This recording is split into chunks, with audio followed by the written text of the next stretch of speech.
Girassol Jornal, bem-vindo ao melhor da informação. Regresso ao trabalho depois do fim de semana prolongado. O dia foi de enchentes e ligeira agitação em algumas repartições públicas.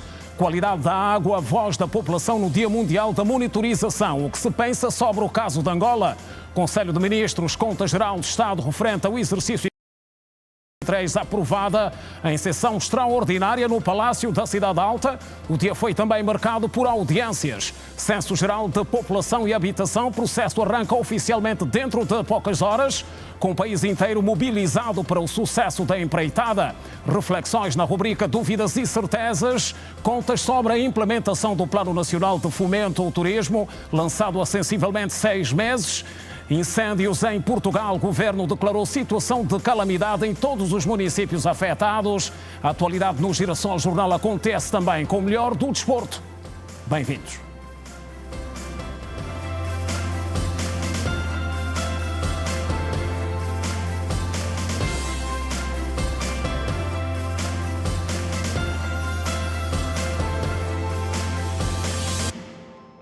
Outra vez, boa noite. O volume de investimento estrangeiro no país cresceu durante o segundo trimestre do ano em curso, passou a cifra dos 2,5 milhões de dólares. A diferença em relação ao mesmo período do ano anterior é de 19,46%. Segundo dados divulgados pelo Banco Nacional de Angola, este aumento foi o segundo maior registado no espaço de um ano. No quarto trimestre de 2023, o valor registado foi de mais de 2 milhões e 600 mil dólares. De acordo com dados do BNA, o setor petrolífero continua a ser o principal beneficiado dos investimentos estrangeiros, ao atingir os 2.503.007 dólares no período em análise, e um crescimento de 25,19% em relação ao primeiro trimestre do ano em curso. Em contrapartida, os investimentos do setor não petrolífero reduziram 66,47%, ao totalizar 44,8 milhões de dólares no período em referência. No primeiro trimestre deste ano, o investimento direto estrangeiro registrou um superávit de 1,2 milhões de dólares, contra o déficit de 396 milhões do trimestre precedente, fundamentado principalmente pelo registro de uma menor investimento no setor petrolífero e uma maior entrada de investimento no setor não petrolífero.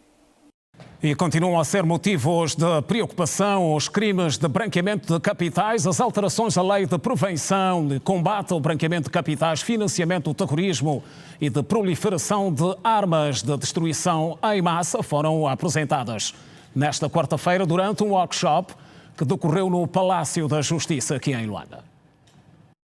O branqueamento de capitais, financiamento ao terrorismo e a proliferação de armas de destruição em massa, crime previsto e punível no ordenamento jurídico angolano, é dos fenômenos que impacta diretamente o sistema financeiro. Uma avaliação feita pelo Grupo de Ação Financeira Internacional, GAFI, foram detectadas vulnerabilidades que ameaçam o sistema financeiro nacional. Estudos que concluíram que as instituições financeiras bancárias apresentam um nível de risco alto. Um alerta que levou a instituição internacional a recomendar que Angola fizesse alterações pontuais na Lei 5/20 de 27 de janeiro. O setor judicial no nosso país tem grandes desafios, a nível interno e internacional, com o surgimento dos crimes suprarreferidos, bem como o tráfico de seres humanos e o terrorismo, que transcendem as fronteiras nacionais, e o seu combate exige cada vez mais o recurso à cooperação internacional. Sublinha-se que a necessidade de criminalização e prevenção do branqueamento de capitais surgiu inicialmente como resposta aos elevados lucros alcançados pelos autores destes crimes de cariz organizado.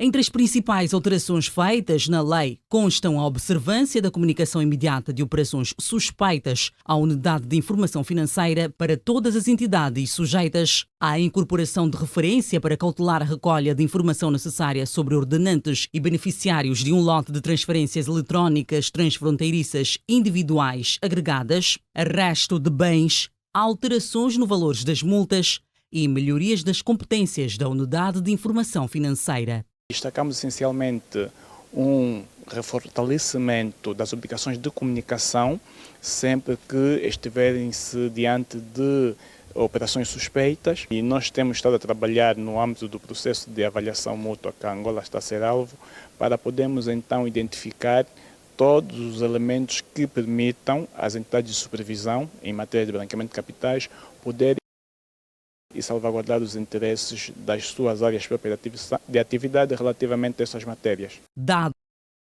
que até dezembro de 2022 existiam 425 milhões de utilizadores de ativos virtuais. No mesmo ano, foram realizadas operações avaliadas em 21.400 milhões de dólares em todo o mundo. Destes fundos, 20.100 milhões de dólares foram utilizados para práticas ilícitas, um número superior a 17% comparado a 2021.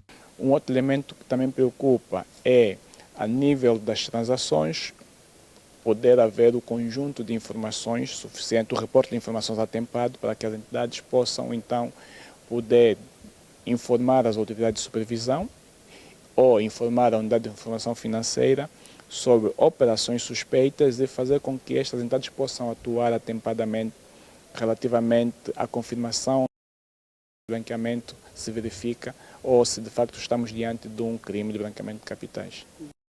O presidente do Banco Árabe para o Desenvolvimento Económico em África disse hoje, no final da audiência que lhe foi concedida pelo Presidente da República, que a instituição que dirige tem disponíveis para financiamento em países do continente mais de 500 mil milhões de dólares. Ainda hoje, o presidente João Lourenço recebeu também em audiência o representante especial do secretário-geral da Organização das Nações Unidas para a região dos Grandes Lagos. O Banco Árabe para o Desenvolvimento Económico em África disponibilizou mais de 500 mil milhões de dólares para financiar projetos em diversos países do continente, incluindo Angola. A informação foi passada após a audiência do Presidente da República com o Presidente da instituição. So the needs of the government of Angola. Nós continuaremos a trabalhar com aquilo que nós chamamos instituições financeiras de coordenação de instituições financeiras árabes, que são, digamos, as instituições com que nós trabalhamos. E também ano passado, em novembro, isto é, em 2023, na Conferência Econômica Árabe-África, foi prometido um montante de 500 mil milhões de dólares e Angola também é um dos países beneficiários deste pacote de financiamento. Portanto, o financiamento estará garantido nesses termos. To support African countries. Angola e o Banco Árabe assinaram um memorando de cooperação para os próximos 5 anos que definirá financiamentos em áreas prioritárias no país. Sua Excelência o Presidente explained. Sua Excelência o Presidente da República explicou aquilo que são as prioridades de Angola e, portanto, o banco vai trabalhar com a equipa econômica de Angola no sentido de alinhavar as suas prioridades com aquelas que são da República de Angola, que vão, tanto guiar a nossa cooperação nesses próximos 5 anos, naquilo que nós chamamos, portanto, acordo de parceria estratégica. And the Republic of Angola. No final da outra audiência, o representante do secretário-geral das Nações Unidas afirmou que é necessário encontrar uma solução definitiva para alcançar a paz na República Democrática do Congo, do diálogo entre todas as partes envolvidas. É agora imprescindível nós, de facto, pensarmos numa solução holística, em que todas as componentes serão chamadas à mesa para que haja um diálogo franco, para que haja, de facto, um compromisso certo, para que venhamos, de facto, a dar fim de forma definitiva deste conflito. Para podermos chegar a isso, temos que traduzir de forma concreta o que está escrito no Acordo Quadro de Addis Abeba. E passamos a renunciar à ingerência, passamos a renunciar à ingerência, de facto, dos assuntos internos e também à criação de zonas de influências. E temos que passar a renunciar a estes atos para o bem de cada um dos nossos países. Está aprovada a Conta Geral do Estado referente ao exercício económico 2023. O documento constituiu o ponto único da sessão extraordinária do Conselho de Ministros, orientada hoje pelo Presidente da República. A Conta Geral do Estado de 2023 registrou um excesso de receitas superior a 230 mil milhões de kwanzas, conforme informou a ministra das Finanças ao final da terceira reunião extraordinária. Estamos a fechar a conta geral do Estado do exercício 2023 com receitas de 20,33 bilhões de kwanzas, despesas de 20,10 bilhões de kwanzas e um superávit nominal de 235,57 mil milhões de kwanzas.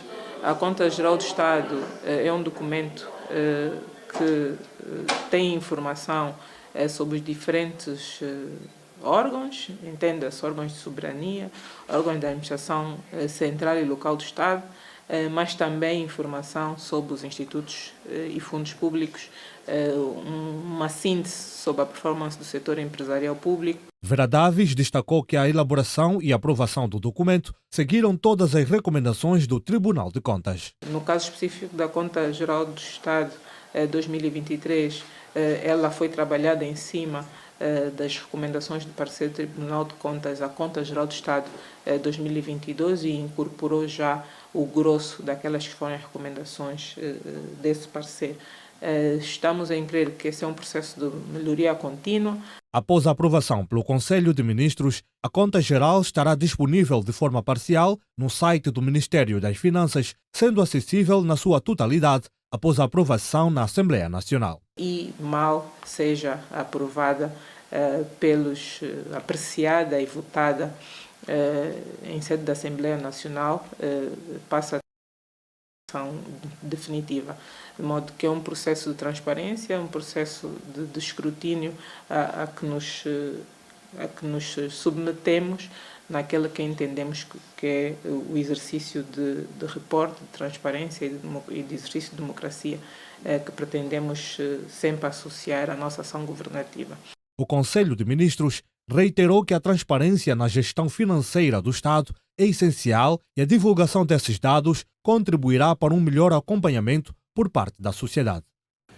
E temos conversa em estúdio a seguir. Conosco o economista Daniel Tendo, habitual. Bem-vindo de volta ao Girassol Jornal. Com números interessantes hoje por analisar.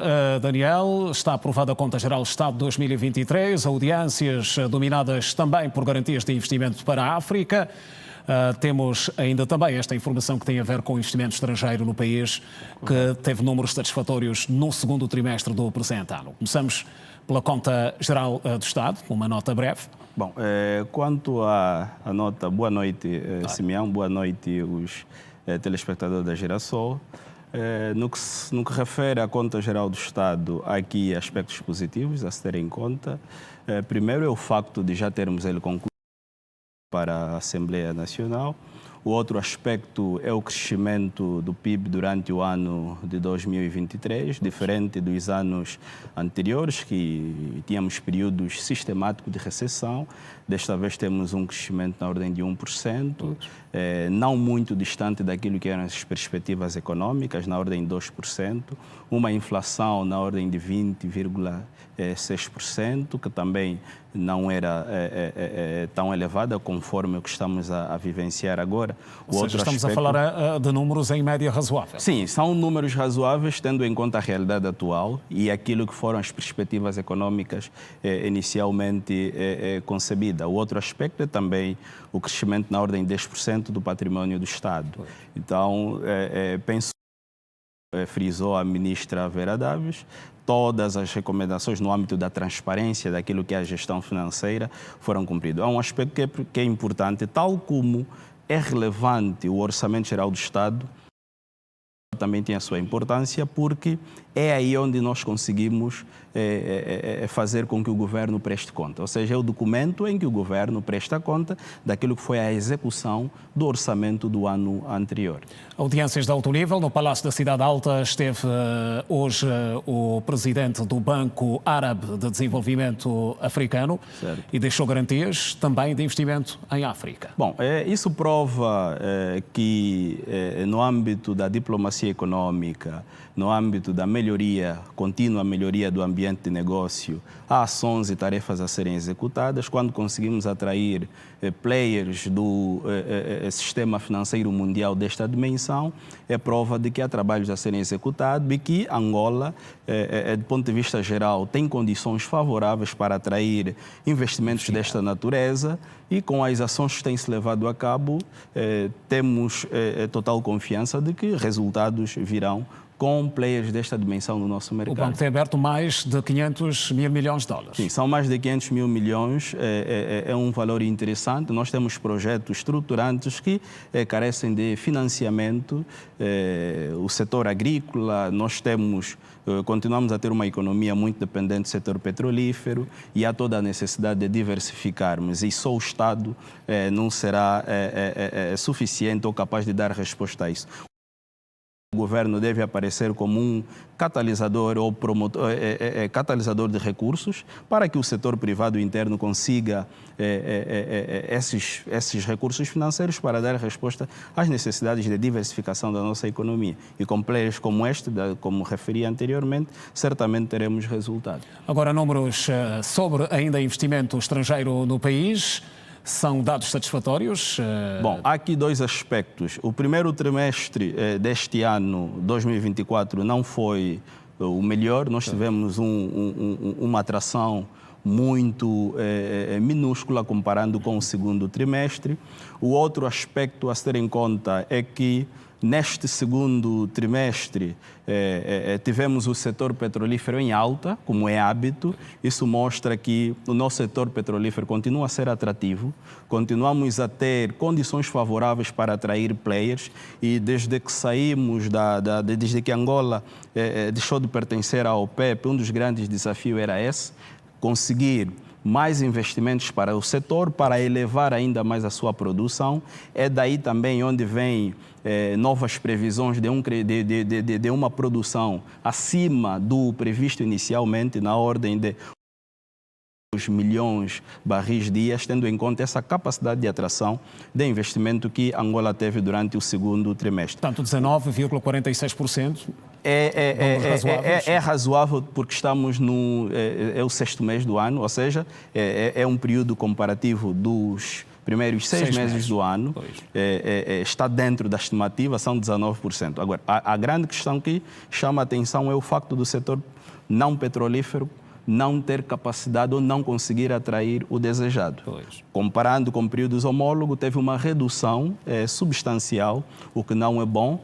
Precisamos continuamente demonstrar as potencialidades que o setor não petrolífero angolano tem, para que não continuemos a olhar o setor petrolífero como a âncora da economia angolana, porque sabemos que é prejudicial. Temos vivenciado ao longo das últimas 2 semanas o mercado petrolífero em queda, tendo em conta as perturbações do próprio comércio internacional. Então, não é bom continuarmos a ter a economia angolana atrelada ou ancorada ao setor petrolífero. Pois, Daniel, temos tempo reduzido, mas gostaria de roubar este tempo, um pouco do tempo que dedica para nós, para olharmos para o Censo Geral da População e Habitação. Estamos a poucas horas do arranque do processo.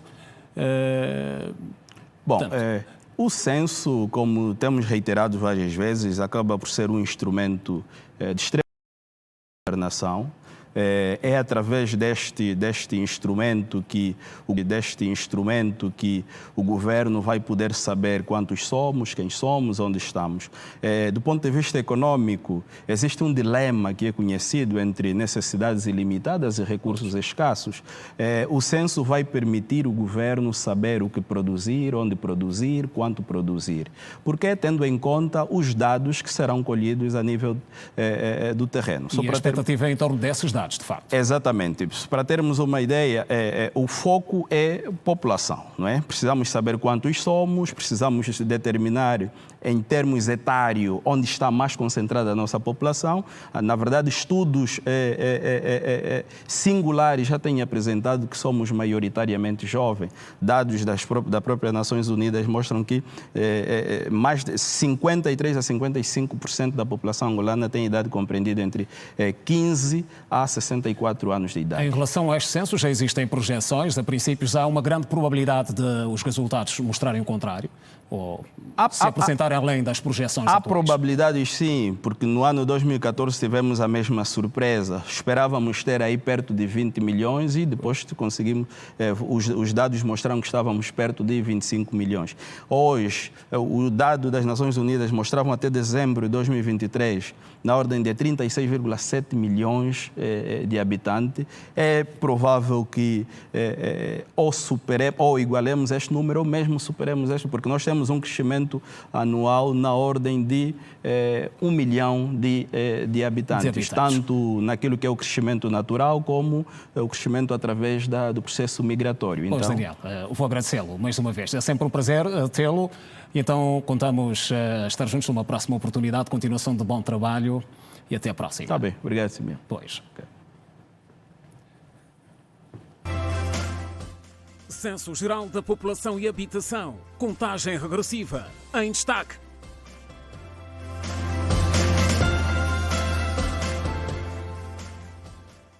A vida lá onde tudo começa. Passos de progresso.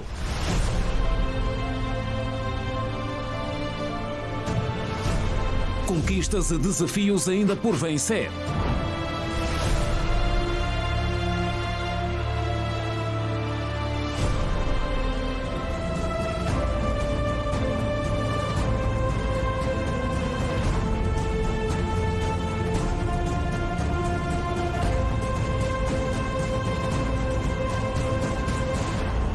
Vilas. Exclusivo. Censo Geral da População e Habitação. O processo arranca oficialmente dentro de poucas horas, com o país inteiro mobilizado para o sucesso da empreitada. Em Luanda, os munícipes reconhecem a importância deste grande evento para o país. Faltam poucas horas para o início do Censo da População e Habitação 2024, um evento de grande importância para o desenvolvimento do país. A Girassol esteve em algumas das principais artérias da capital, onde conversou com jovens sobre as suas expectativas em relação ao censo. A maioria dos jovens destacou a importância de colaborar de forma educada e acolhedora com os recenseadores, reforçando a necessidade de uma boa conduta durante o processo, para eles abrir as portas de suas casas e fornecer informações precisas é uma maneira de contribuir para o futuro do país. A minha família, sim.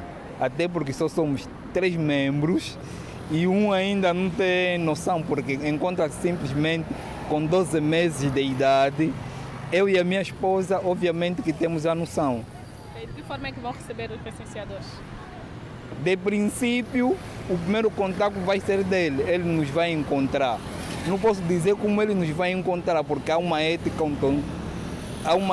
passada a eles, a fim de bater o nosso portão, a nossa porta. E já nós temos de recebê-lo como se deve receber alguém que bate a sua porta a fim de uma informação e dar os requisitos necessários, né? Aos irmãos cidadãos tal como eu, é sabido que nós vivemos numa família e a família é a primeira sociedade. Desta feita, há uma educação. E com essa educação aproveitemos para receber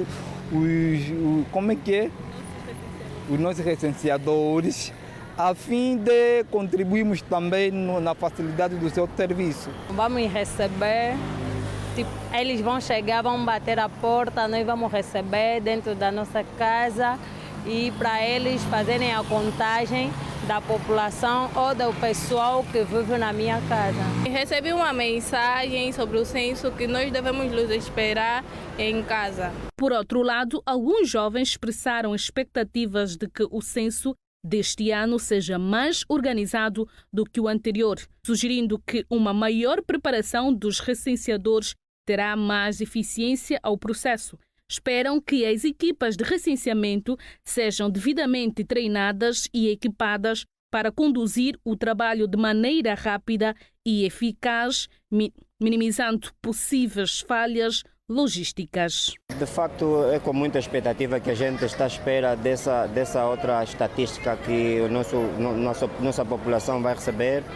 visto que a primeira foi em 2014. Acho que temos a necessidade de saber exatamente se desde 2014 até 2024 o que é que aumentou, o que é que diminuiu, visto que o censo é um programa para a estatística do crescimento da população, não é? Quando vierem os recenseadores em casa, devemos recebê-los com harmonia, paz e responder às perguntas que vão se seguir, porque afinal de contas simplesmente é para preencher os dados de estatística. Espero melhor, não é? Porque do passado para cá houve mais experiência, coletou-se mais experiências e também sabe-se que a população aumentou.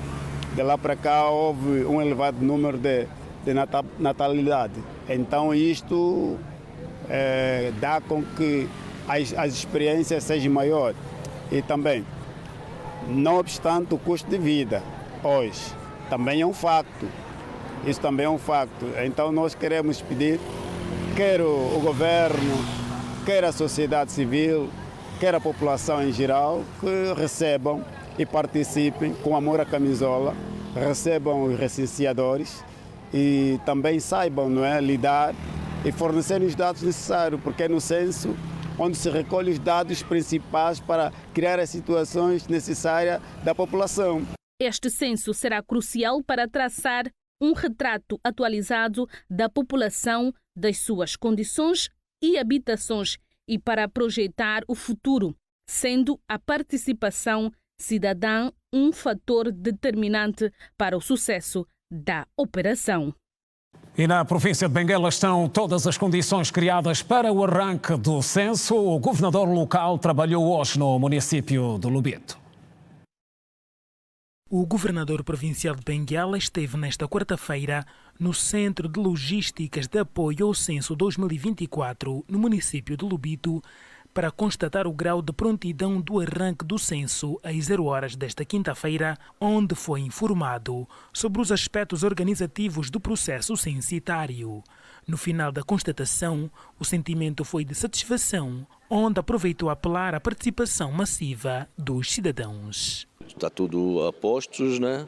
Para o arranque na hora marcada e espero que todos os benguelenses acolham como deve ser os censeadores, respondam a todas as perguntas para sabermos quantos nós somos, principalmente a nível nacional e particularmente a nível de Benguela.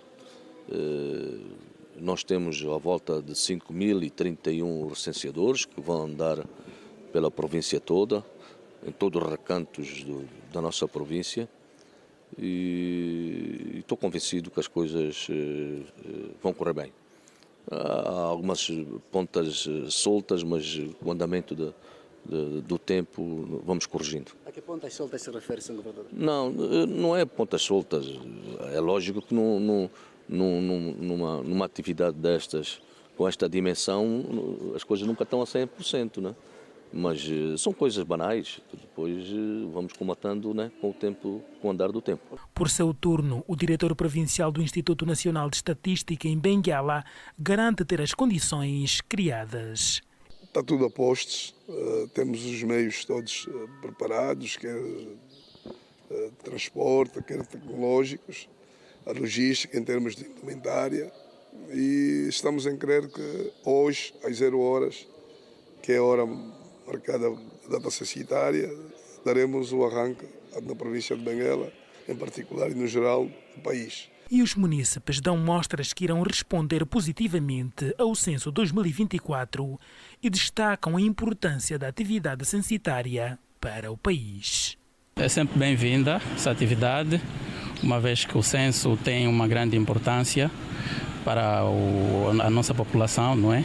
Então é bem-vinda essa atividade. Nós estamos de braços abertos para poder receber os recenseadores em nossas casas. Com esta estatística, a situação econômica vai estar equilibrada, vai ajudar o governo a novas implementações para auxiliar o nível de desemprego, né, a nível do país, e não só. É preciso nós também termos aquele senso moral de estar a contribuir para um bem maior, porque o censo irá ajudar o país, irá ajudar as pessoas. A gente vai saber quanto é que somos e, na realidade, como é que vamos gerir as nossas condições de acordo com o número da população. Para o arranque do censo 2024, a província de Benguela tem as condições técnicas, humanas e materiais criadas e conta com mais de 5.000 recenseadores, 1.202 supervisores e mais de 6.000 tablets para atender à população. E sobre o censo temos a seguir mais um ponto de situação. Estendemos o nosso sinal para o Instituto Nacional de Estatística, o encontro do jornalista Alberto Capitão, que traz mais desenvolvimentos. Capitão, boa noite. Estamos a poucas horas do arranque do processo. Há novidades a essa altura? Boa noite, Simeão Munduli, e a quem nos acompanha por esta altura. De resto, estamos a pouco mais de 3 horas e meia, 4 horas para o arranque deste Censo Geral da População e Habitação 2024, um processo que terá duração de 30 dias, ou seja, arranca no dia 19 de setembro e deve terminar no dia 19 de outubro. Vai começar por contabilizar aqueles que são considerados sem abrigo nas várias localidades do país. Estamos a falar mesmo, por exemplo, daqui de Luanda. Este processo deverá arrancar nas localidades da Marginal, também da Escola Horizonte Njingambande e ainda aí no Largo da Igreja Sagrada Família. Aqui na sala de conferências do INE já várias entidades se posicionam também para testemunhar o lançamento oficial deste Censo Geral da População e Habitação, que vai ser então orientada esta cerimónia pelo Ministro de Estado e chefe da Casa Militar do Presidente da República, que é aguardado a qualquer instante para dar início a este processo. Ora, como dissemos, muitas entidades, desde entidades privadas e públicas e também aqui responsáveis de organismos internacionais que se fazem presente para testemunhar então esta cerimónia. Nós vamos tentar rapidamente colher algumas palavras do Secretário de Estado para a Comunicação Social, Nuno Caldas, que está aqui conosco. Secretário de Estado, tudo a postos para o censo. Por esta altura, que mensagem é que é importante passar a todos os angolanos que nos estão a acompanhar? Bem, boa noite aos nossos telespectadores da Rede Geração. Portanto, a mensagem que nós deixamos a todos os cidadãos, angolanas e angolanos, é que participem ativamente, de forma afetiva e de forma efetiva, porque este é um processo que contribui grandiosamente para Angola e para os angolanos, uma vez que saberemos quantos somos, onde estamos e como estamos. E só assim poderemos desencadear um conjunto de ações e políticas públicas direcionadas efetivamente ao rácio censitário que Angola terá. Portanto, penso que o apelo que vai é efetivamente tratarem com carinho, com atenção, os nossos agentes censitários e possam disponibilizar todos os dados de forma fidedigna para que efetivamente possamos ter os dados reais do censo. Ou seja, quantos somos, onde estamos e como estamos. Muito obrigado. Para breves palavras do Secretário de Estado para a Comunicação Social, Nuno Caldas, que já aqui está também para testemunhar então o lançamento deste Censo Geral da População e Habitação, que vai decorrer nos próximos 30 dias. Aqui nesta sala estão também já responsáveis ministeriais. Estamos a falar exatamente da Ministra da Saúde, Silvia Lutucuta, Ministra da Educação, Luísa Grilo, ainda o Ministro da Administração do Território, Dionísio da Fonseca. Também aqui fazem-se presentes os Ministros da Justiça e dos Direitos Humanos, Márcio Lopes, e ainda os antigos combatentes e veteranos da Pátria, João Ernesto Santos Liberdade. Várias entidades se fazem presentes para testemunhar este evento. Ora, dar conta então então que este censo vai permitir aferir o número exato de cidadãos que residem em Angola, desde nacionais até aos estrangeiros.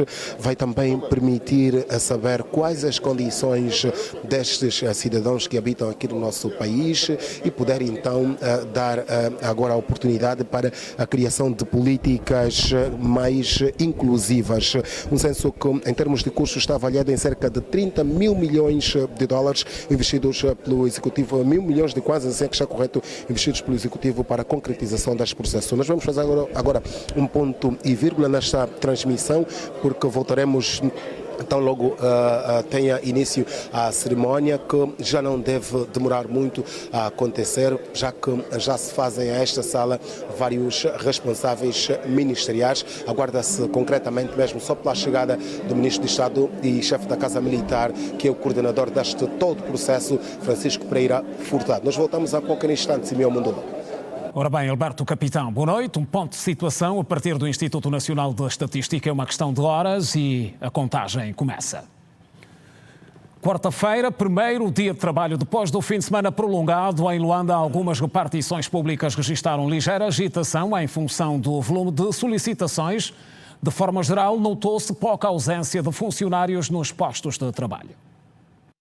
Após o feriado prolongado, a vida retoma o seu curso habitual. Na manhã desta quarta-feira, a nossa equipa realizou uma ronda em algumas instituições para verificar o funcionamento dos serviços públicos. Com pontualidade, várias administrações deram início às suas atividades às 8 horas, demonstrando compromisso com o atendimento à população. Mesmo após um fim de semana mais longo, a procura pelos serviços públicos não diminuiu, refletindo a necessidade constante dos cidadãos por soluções e apoio em diversas áreas, como saúde, educação, documentação civil. Eu venho fazer acompanhar o meu pai para a entrega de uma carta diretamente à administração.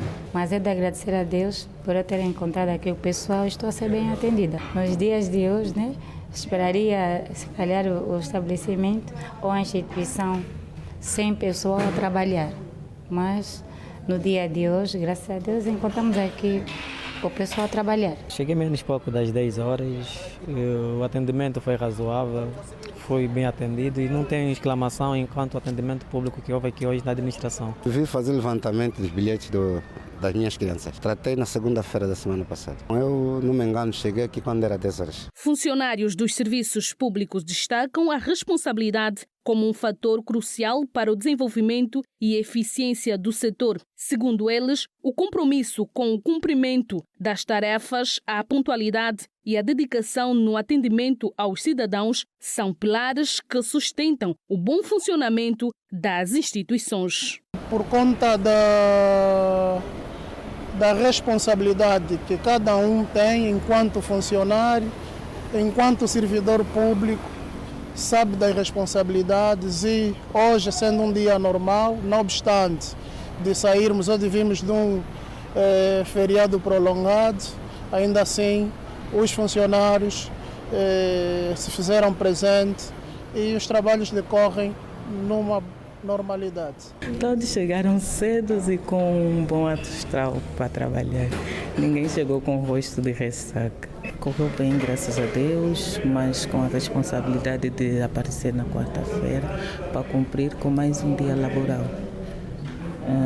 Estamos aqui para atender os munícipes, que é a nossa obrigação. Graças a Deus, os munícipes estão a aparecer, estão todos engajados para dar entrada, emitir um ou outro documento. De acordo com o administrador do Distrito Urbano da Camama, a rotina retomada com fluidez destaca a importância da eficiência no setor público para garantir que as necessidades da população sejam atendidas de forma adequada e oportuna. A administração teve com a sua capacidade lotada até 90%. Dizer que para nós corresponde uma positividade. Nos foi também passada essa informação para a gente também passar a mesma aos nossos munícipes. Que o censo arranca, temos que todos colaborar.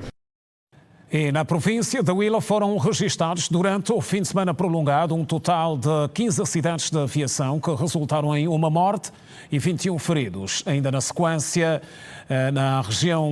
nesta região do país, a Polícia Nacional deteve 64 cidadãos por alegado envolvimento em práticas criminosas.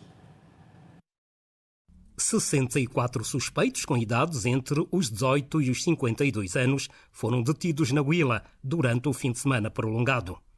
Segundo o porta-voz do Comando Provincial da Polícia, José Nongava, no período, as autoridades notificaram 27 crimes com 18 esclarecidos. O Comando Provincial da Huila, da Polícia Nacional, registrou um total de 27 crimes.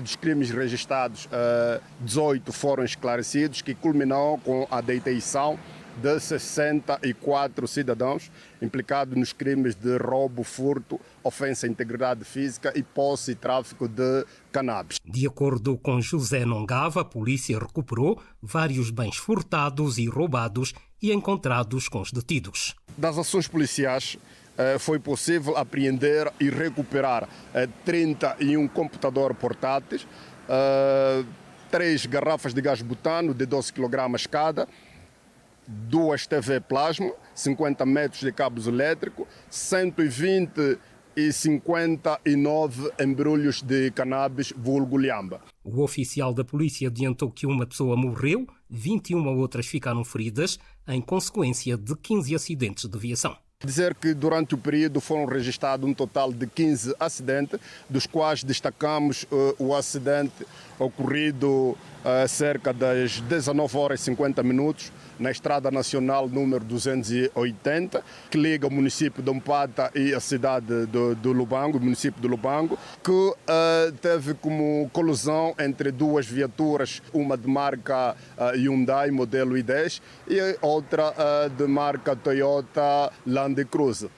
Estas viaturas colidiram que, infelizmente, ali registramos a morte de um nacional de aproximadamente 16 anos de idade. Assinala-se hoje o Dia Mundial da Monitorização da Água. A data serve de reflexão e é celebrada na perspectiva de ajudar a aumentar a consciencialização sobre a importância da água limpa e segura e promover ações que visam a preservação dos recursos hídricos. A propósito, ouvimos opiniões da população sobre a qualidade da água que se consome em Angola. A poluição da água é um problema cada vez mais alarmante que ameaça o meio ambiente e a saúde dos seres humanos e de outros seres vivos que habitam no nosso planeta. A qualidade da água para o consumo constitui um dos fatores determinantes na avaliação do desenvolvimento de um país. Afinal, a contaminação ou a dificuldade de acesso a este recurso vital condiciona o bem-estar das sociedades, comprometendo a saúde pública e a segurança alimentar. O lixo, que por vezes é evacuado ao mar, prejudica a vida marinha e, consequentemente, a vida humana. Sinto que não é bom, porque tudo vai parar lá para o mar e nós aqui não temos contentor para despejar lixo, todo mundo põe lixo aqui. E o carro da Elisal ou as empresas que têm direito de fazer esse serviço, eles só vêm recolher o lixo aqui uma vez por ano. E quando está a aproximar a época das chuvas, acho que eles devem meter aqui contentores e virem recolher num mínimo tempo de espaço. Em Luanda, por exemplo, muitas famílias ainda enfrentam um problema de água potável.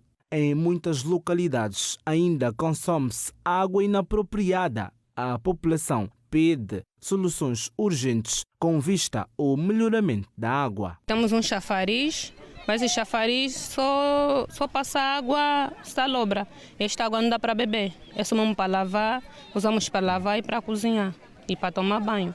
Mas é uma água salobra e turva. Já tiveram tido uns tubos aqui, mas os tubos foram arrancados, os fontenários estão todos estragados, não temos como. Não temos mesmo mais onde correr, porque é a primeira coisa sempre nós a reclamar lá na administração.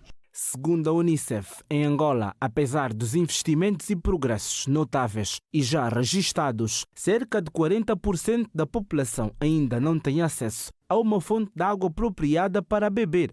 Este especialista em saúde pública entende que o consumo de água não tratada pode causar várias doenças à saúde. A água que nós consumimos a nível do nosso país é uma das principais causas de um conjunto de doenças que todos os anos levam pacientes para os serviços de urgência, para os serviços hospitalares. O mais frequente, que está entre as 10 principais causas de doença a nível do nosso país, é a febre tifoide. E atinge principalmente crianças, em alguns casos causa até perfuração de alguns órgãos que nós temos, como os intestinos, o que faz com que seja necessário levar essas crianças para o bloco operatório e sofrerem alguma cirurgia. Felizmente não temos tido casos, mas é o caso da cólera, também transmitida pelo consumo de água contaminada, as gastroenterites, que são um conjunto de doenças que afetam o nosso sistema digestivo, os nossos intestinos, e outros quadros muito comuns de doenças diarreicas agudas, que representam praticamente a 4ª ou 5ª causa de morte e de morbilidade no nosso país em crianças com menos de 5 anos. Regresso da informação no Girassol, jornal Assunto do Dia, Censo Geral da População e Habitação. Estamos a poucas horas do arranque do processo. Voltamos ao Instituto Nacional de Estatística, onde está destacada uma grande equipa da Rádio Girassol. Nos momentos que antecedem o arranque do censo, junta-se a nós o Simão João com mais detalhes. Simão, novidades daí?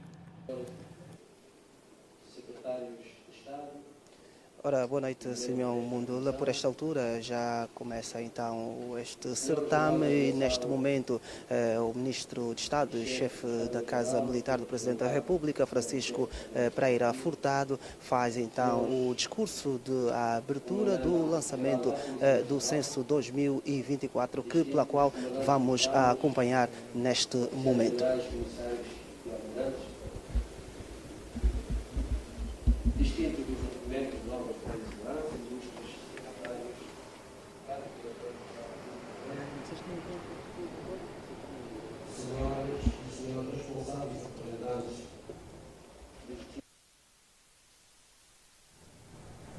Estimados responsáveis, técnicos e funcionários do INE, ilustres convidados, minhas senhoras e meus senhores. O Censo Geral da População e da Habitação 2024, que temos a honra e o privilégio de proceder ao anúncio do seu início nesta cerimônia, constitui um dos recursos mais importantes para o planeamento do país. Estimados responsáveis, técnicos, dentro de poucas horas,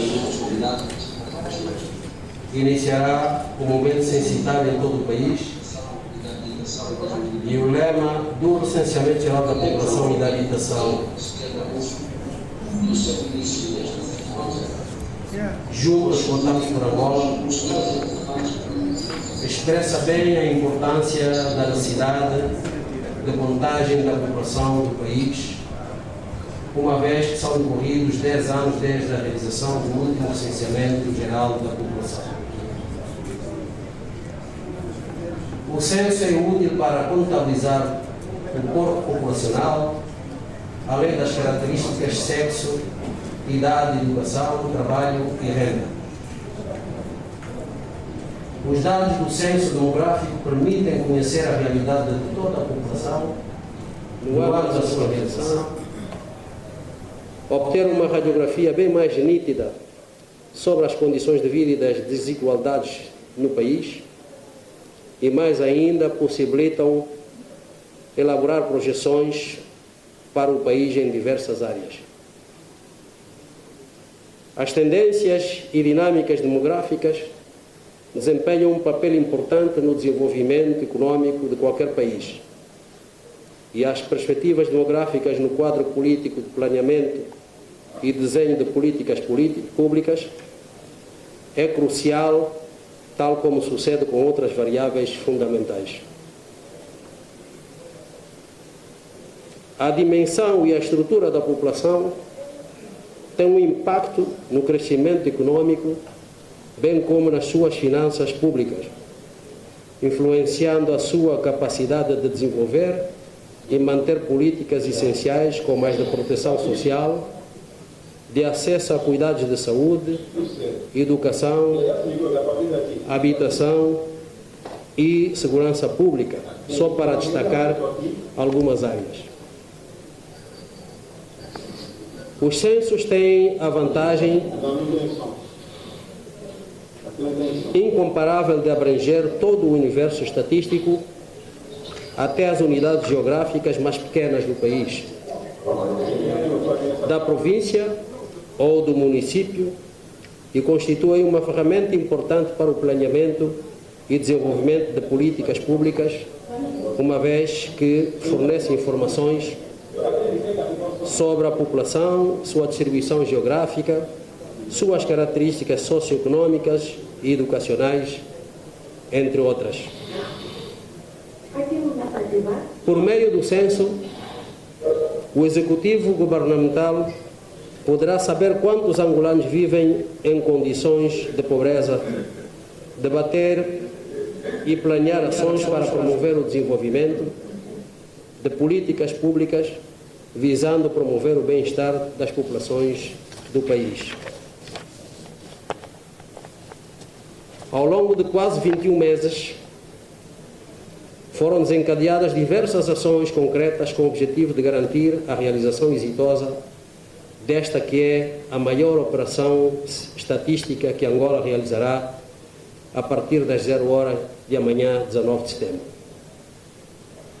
A coordenação da Comissão Multissetorial de Apoio ao Instituto Nacional de Estatística para a realização do Censo 2024 agradece profundamente a todos os seus integrantes, os membros do seu grupo técnico e as comissões provinciais que durante 629 dias, desde a sua criação por despacho de Sua Excelência o Presidente da República e titular do Poder Executivo, João Manuel Gonçalves Lourenço, estiveram engajados e prontamente dedicaram-se para assegurar a realização gloriosa de mais de 20 reuniões desta Comissão Multissetorial. Para cumprir a primeira grande etapa do Censo 2024, a Comissão Multissetorial apoiou o Instituto Nacional de Estatística para o recrutamento e capacitação de cartógrafos, com o fito de atualizar a malha cartográfica censitária do país. Esta tarefa, mormente decisiva, consistiu em estimular e estimar o número de habitações familiares e coletivas, bairros e aldeias existentes em toda a extensão do território nacional. Assim, foi possível assegurar a missão com sucesso, tendo envolvido cerca de 1000 técnicos nas diferentes províncias do país, que executaram dedicadamente esta árdua tarefa com o imprescindível apoio dos efetivos das Forças Armadas angolanas e dos órgãos de segurança nacional. Excelências, minhas senhoras e meus senhores, em antecâmara à recolha dos dados junto dos agregados familiares, na etapa seguinte, o INE realizou o censo piloto em 7 províncias e 14 municípios, onde foram mobilizados meios técnicos e logísticos para aferir o nível de prontidão e recolha de dados deste que é o primeiro censo digital que se realiza no país.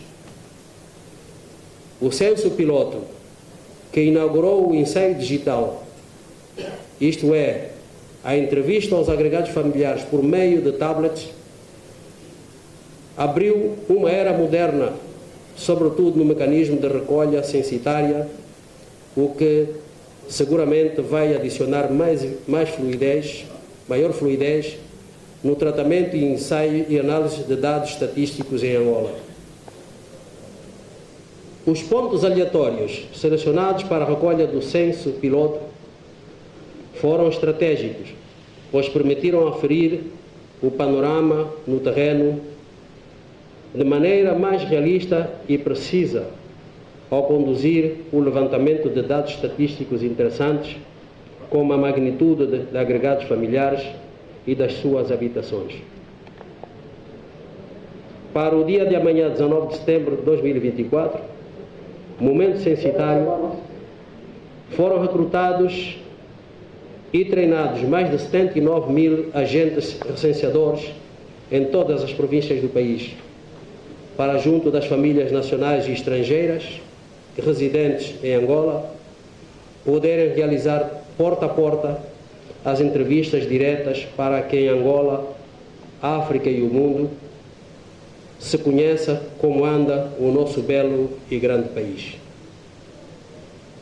Só com um censo efetivo de todos os cidadãos nacionais e dos estrangeiros que residem no país e do parque habitacional em geral, sabendo quem somos, quantos somos e como vivemos, o Executivo terá as ferramentas necessárias para prognosticar e planear com dados fiáveis os investimentos a realizar nos vários setores e regiões do país e permitir a concessão e o desenvolvimento de políticas públicas que ajudem a superar os déficits existentes nos domínios econômico, social, cultural e infraestrutural, o controle e planeamento demográfico face às progressões da natalidade, garantir a proteção efetiva dos vulneráveis e projetar os planos e programas de desenvolvimento sustentáveis sob a responsabilidade dos atores públicos e da sociedade civil. Excelências, minhas senhoras e meus senhores,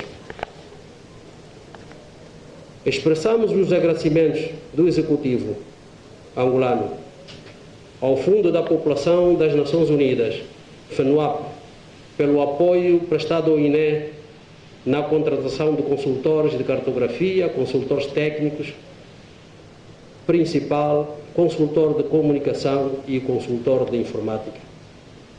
De igual modo, pela entrega de tablets para apoio ao INE na realização do Censo 2024. Uma palavra de apreço às empresas públicas de tecnologias de informação e comunicação social, pelo amplo e bem concedido apoio técnico prestado ao INE no programa de comunicação e marketing concebido e pela permanente campanha de informação e divulgação em execução desde o início desta grande empreitada censitária, e igualmente extensivo aos demais órgãos de comunicação social privados do país. O nosso reconhecimento a todas as instituições políticas, religiosas, cívicas, entidades tradicionais, organizações da sociedade civil, órgãos de comunicação social públicos e privados pelo engajamento nos trabalhos de sensibilização, educação e informação das populações. Formação dos técnicos e recenseadores durante a fase de preparação desta grande e importante operação censitária, esperando que, unidos e por Angola, continuem a prestar ao INE e aos recenseadores de campo os apoios necessários durante o registro dos cidadãos e das habitações, na etapa da avaliação e na recolha dos dados, em que se verificará de todas as áreas geográficas planeadas se tiveram efetivamente cobertura.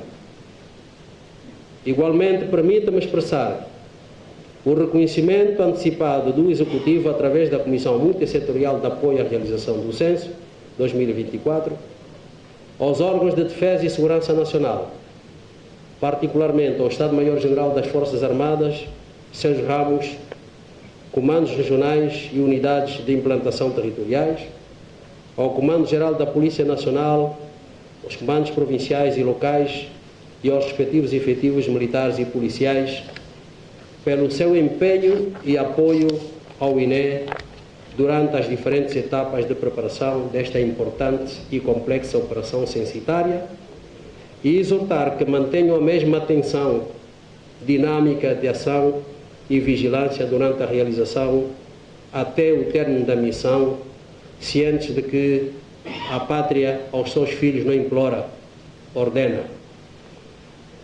Caros cidadãos, independentemente da condição social, material e financeira, adira ao censo, respondendo às perguntas do recenseador, pois é o principal instrumento de apoio à governação para planear e distribuir melhor na vida social. Finalmente, aos presentes e a todos os cidadãos que de Cabinda ao Cunene e do Mar ao Leste acompanham esta cerimônia de lançamento do Censo Geral da População e Habitação 2024, na certeza que sereis fiéis tradutores desta nobre missão da nação, peço que em uníssono repitam comigo o lema: juntos contamos por Angola. Juntos contamos por Angola. Muito obrigado.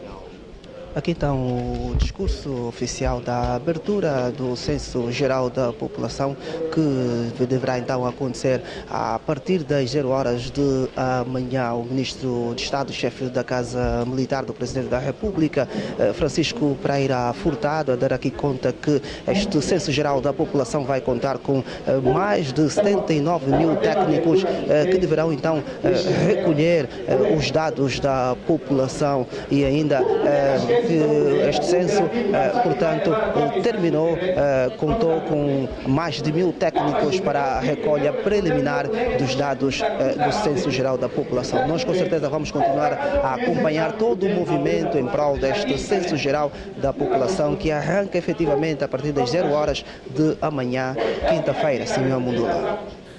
Ora bem, Simão João, obrigado e até já. Plantão Censo a partir do Instituto Nacional de Estatística. Avançamos com atualidade fora de portas. A mesa da Assembleia Nacional Francesa aceitou na terça-feira uma moção do Partido Radical de Esquerda para tentar destituir o Presidente da República, Emmanuel Macron. A moção conta com o apoio de 72 deputados e de 9 outros membros eleitos. O Centro Democrático para a Democracia de Direitos Humanos moçambicano acusou o presidente sul-africano Cyril Ramaphosa de interferência inaceitável nas eleições em Moçambique por ter recebido o candidato presidencial Daniel Chapo, apoiado pela Frelimo, partido no poder. A organização não-governamental moçambicana refere que é com indignação que condenam a interferência inaceitável do presidente da República da África do Sul ao manifestar publicamente o seu apoio ao candidato da Frelimo, Daniel Chapo, em plena campanha eleitoral para as eleições de Moçambique, agendadas para o próximo dia 9 de outubro. Tal atitude interfere diretamente no processo democrático de Moçambique, colocando em risco a legitimidade das eleições e comprometendo o espírito de cooperação e neutralidade que deveriam prevalecer nas relações bilaterais e regionais, frisou a organização. O principal partido da oposição do Ghana, o Congresso Nacional Democrático, NDC, realizou protestos nacionais contra supostas irregularidades no registro eleitoral e exigiram uma auditoria independente para livrar o registro de erros e promover eleições livres e justas. Vestidos de vermelho e preto, milhares de apoiantes marcharam pelas principais ruas da capital Accra e pediram que organismos internacionais, o Conselho de Paz de Ghana e grupos religiosos da sociedade civil interviessem. Os eleitores do país, produtor do ouro e do cacau da África Ocidental, irão às urnas em 7 de dezembro para eleger o sucessor do presidente Nana Akufo-Addo, que deixará o cargo em janeiro após cumprir os 8 anos previstos na Constituição.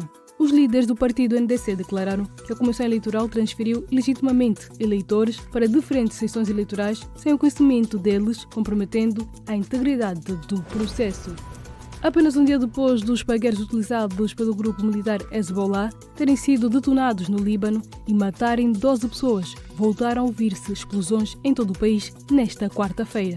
As explosões, que se distinguem como alvo rádios portáteis e octox utilizados pelos militantes do Hezbollah, foram ouvidas nos subúrbios do sul de Beirute, bem como em Nabité e Tier. O ministro da Saúde libanês, Firas Abiad, disse que durante os ataques de terça-feira, cerca de 2.750 pessoas ficaram feridas e, na sua maioria, no rosto e nas mãos, e algumas tiveram de ser amputadas e 200 estão em estado crítico. O governo húngaro garantiu que a empresa BAC, apresentada como fabricante dos pagueiros, são intermediários comerciais sem produção ou instalação operacional na Hungria. 2 pessoas morreram e mais de 5 ficaram feridas, incluindo 2 polícias, num tiroteio ocorrido na sede da gigante russa do comércio eletrónico Wildberries, segundo um primeiro balanço oficial anunciado pelos investigadores. Num primeiro balanço oficial, os investigadores revelaram que o número de mortos pode aumentar. O Comitê de Investigação russo declarou que se tinham deslocado as instalações para pôr termo às ações ilegais. Incêndios em Portugal. Situação de calamidade em destaque.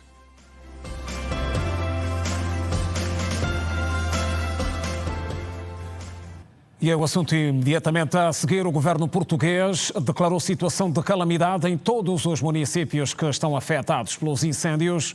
O primeiro-ministro pediu às autarquias que fizessem o levantamento de todos os danos e já avisou que a Justiça vai trabalhar para que o fogo seja contido. A situação de calamidade decretada esta terça-feira pelo Governo em todos os municípios afetados pelos incêndios, nos últimos dias, é o nível máximo de intervenção previsto na Lei de Bases da Proteção Civil. Este nível de intervenção é declarado quando, face à ocorrência que está associado e a sua previsível intensidade, é reconhecida a necessidade de adotar medidas de caráter excepcional destinadas a prevenir, reagir e repor a normalidade das condições de vida nas áreas atingidas pelos seus efeitos. Portugal continental tem mais de 110 ocorrências ativas esta quarta-feira. Pelo menos 7 pessoas morreram e 40 ficaram feridas, 2 com gravidade, nos incêndios que atingem desde domingo a região norte e centro do país, como Oliveira das Meias, Albergaria Velha e Severo de Volga, distrito de Aveiro. Destruíram também dezenas de casas e obrigaram a cortar estradas e autoestradas. As mais recentes vítimas são 3 bombeiros que morreram esta terça-feira num acidente quando se deslocavam para um incêndio. O primeiro-ministro, Luís Montenegro, revelou que serão eliminados os constrangimentos legais para que a administração pública possa estar disponível para as operações nos próximos dias e que será criada uma força de investigação criminal para apanhar quem ateia os fogos. Também a nova Task Force vai começar já a responder às necessidades das populações, em colaboração com as autarquias. A hipótese de acionar o Fundo de Solidariedade Europeu não está excluída. Os incêndios de Severo de Volga e Albergaria Velha começaram a dar tréguas. Os fogos reuniram mais de 1000 operacionais, apoiados por 320 viaturas na manhã desta quarta-feira. Mais de 40 casas foram afetadas pelas chamas. O incêndio que lavrou no concelho de Oliveira das Meias estava a ser combatido por 400 operacionais, apoiados por 149 veículos. Já no distrito de Viseu, são 3 os fogos que mobilizam mais operacionais e meios: Castro Daire, Nelas e Penalva do Castelo. No distrito de Coimbra, o incêndio em Tábua mobiliza mais de 250 operacionais e 82 viaturas. E já a fechar esta edição do Girassol Jornal, temos dúvidas e certezas, hoje com perguntas e respostas em torno do Plano Nacional de Fomento ao Turismo, lançado há sensivelmente 6 meses, com Francisco Soares.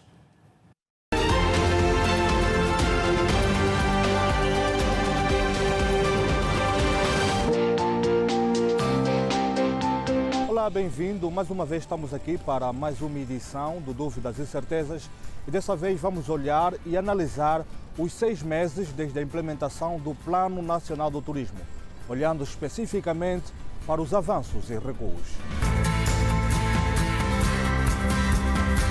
Não houve qualquer passo avançado quanto ao Planatur. Por quê?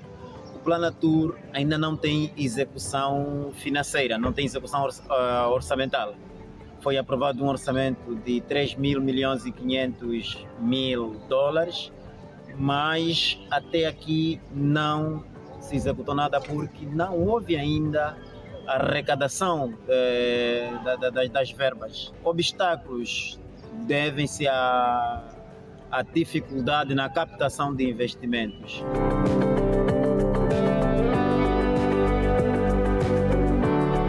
Angola tem se engajado em mostrar o seu potencial turístico para o mundo nos últimos tempos. E passados 6 meses desde a implementação do Plano Nacional do Turismo, a pergunta que surge é: quais foram os avanços no setor?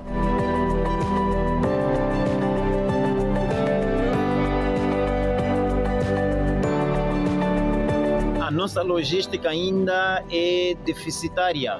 Não temos um sistema de transportes capaz de dar vazão à demanda turística. Não temos parques de campismo e caravanismo, que de certeza isto o Planatur devia suprir em termos de necessidades.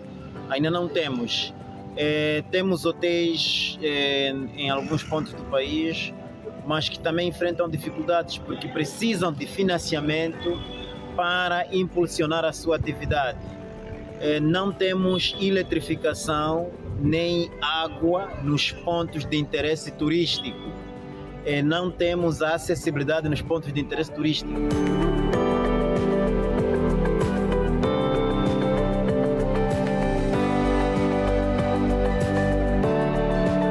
É do Censo Geral sobre a importância que o Plano Nacional do Turismo acarreta para o nosso país.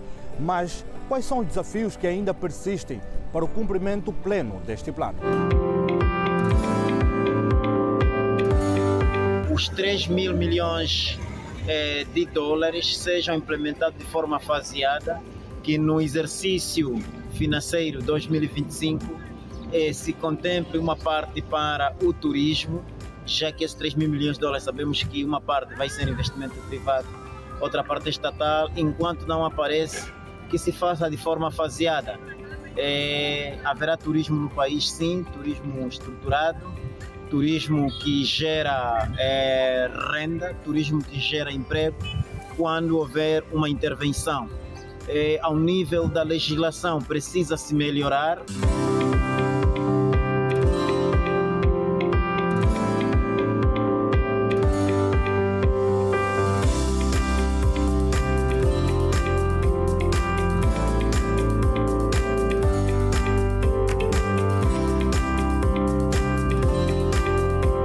Temos a noção que, passados esses 6 meses, desde a implementação do Plano Nacional do Turismo, algumas arestas precisam ser alimadas para o seu pleno funcionamento e o sucesso.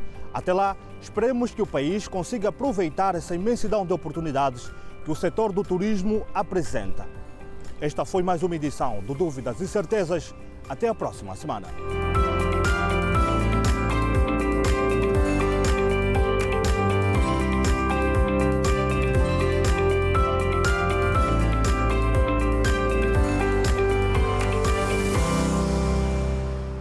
E assim termina a edição de quarta-feira do Girassol Jornal. É sempre um prazer contar consigo. Não perca às 23 pontualmente aqui na TV Girassol, o especial Censo 2024. Estamos juntos. Até amanhã.